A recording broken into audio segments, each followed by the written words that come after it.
Bon, si je fais ça, plutôt fun, hein. Et ça. Bon, allez, venez, je vous explique comment faire ça.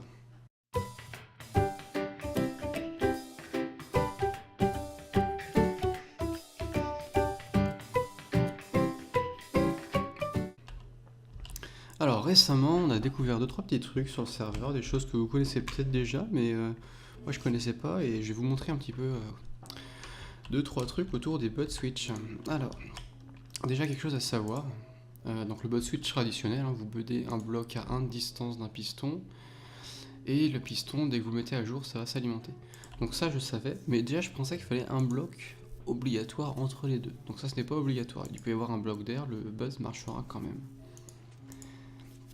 Après, le truc assez amusant, c'est que vous pouvez buder le piston de cette manière.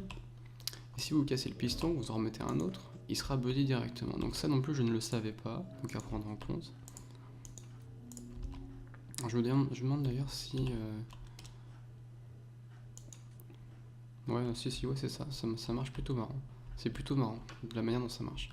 Donc ça, je ne savais pas, donc ça peut être important à savoir. Et aussi à éviter, si jamais vous voulez éviter de buder un piston, sachez que un bloc d'air, ça marchera quand même pour buder le piston. Voilà. Donc, c'est lié à ce genre de choses, hein, ce genre de réaction. On a découvert un autre petit truc, donc ça a été découvert par Wither, donc il y a un moment sur le serveur. Et on a découvert un autre petit truc qui est totalement lié directement avec cette histoire-là. C'est que si on alimente, donc ça c'est les nouveaux bud switch, hein, les bud switch avec les blocs de slime et les blocs de redstone dessus. Donc si on alimente un bloc d'air, donc qui est adjacent à ce bud switch, et bien le bud switch va s'activer. Il va s'activer déjà une fois que le répéteur est alimenté, et une fois que le répéteur est désalimenté. Donc je pense pas vraiment que ça alimente le bloc d'air, hein, parce que c'est un bloc non conductif, ça peut pas être alimenté. Mais chose assez bizarre, quand vous placez un répéteur, ou même un comparateur, hein, ça marche de la même manière, ça va activer le bud switch uniquement quand il est dirigé vers le bud. Ah, mais enfin, d'ailleurs ça marche plus ou moins. Donc uniquement effectivement quand il est pointé vers le bud, donc pas quand il en sort du moins. Du moins pas dans cette direction là, parce que j'ai cru comprendre que... Non, ça ne marche pas non plus dans ce sens là. Par contre, là nous sommes en direction du nord, vous pouvez également voir que je suis en 14W21B, donc la dernière snapshot à ce jour, entre guillemets. Et quand je suis orienté vers le nord, ça marche aussi dans tous les sens. Alors là ça n'a plus aucun sens, ça ne veut plus rien dire du tout. Je sais pas pourquoi ça fait ça, c'est évidemment un bug, mais donc ces nouveaux bud switch permettent des petites possibilités, parce que effectivement, comme vous avez pu le voir, c'est presque un bud switch en Wi-Fi finalement. C'est-à-dire qu'on peut vraiment... Ouais, non, évidemment, si je fais ça, ça va pas marcher. On peut vraiment alimenter notre bud switch avec un bloc d'air entre les deux, ou même un bloc non conductible. Vous pouvez mettre du verre ou quoi que ce soit. Le bud switch va quand même s'activer à travers.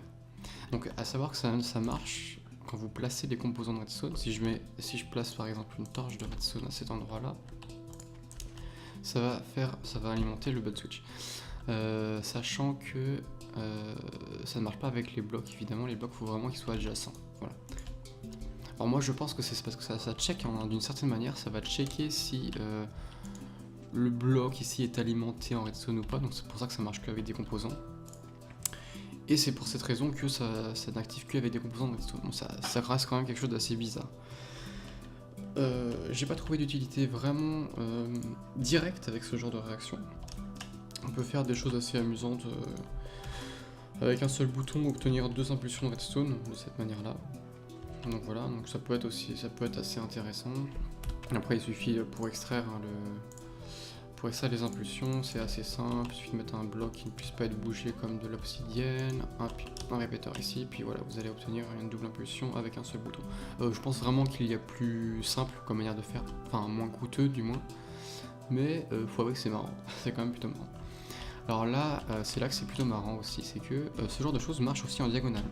Si j'alimente en diagonale de cette manière-là, ça va aussi alimenter le bot switch. Si je mets un composant redstone en diagonale.